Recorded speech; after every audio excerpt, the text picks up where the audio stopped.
Oplang-galugad sa Tansa, Cavite, ikinasa.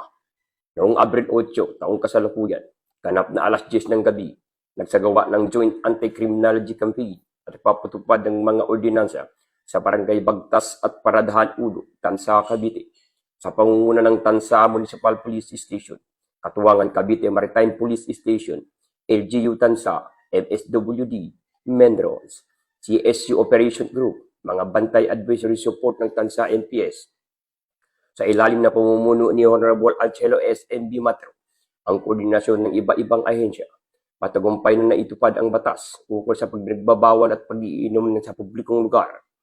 Naglalakad ng walang suot na damit na pangitaas, sobra ang ingay na videoke at ang curfew para sa menor de edad. Bunga nito, naitala ang kabuang 65 paglabag, kabilang ang 20 pagninigarilyo sa publikong lugar, 12 paglalakad na walang damit na pangitaas, 3 ang paggamit lampas na itinakdang oras ng videoke, 25 menor de edad o paglabag sa curfew, at 5 paglabag sa trapiko.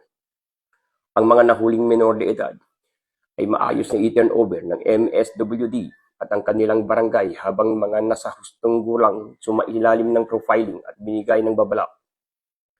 Ang operasyong ito ay patuloy na matibay na koordinasyon, pagkakaisa at malasakit sa bawat ahensya. Mas pinalakas at pananatili ang kapayapaan, kaayusan at kaligtasan sa ating komunidad. Ating Oplang-galugad. Okay? Ito po ay sang-ayon sa pag-uutos ng ating SILG, DILG Secretary John Vic Limulia, at of course, sa pag-uutos na rin ng ating Mayor SM Matro, kung saan ang gusto din nila ay maging bawat barangay sa Tansa maging maayos.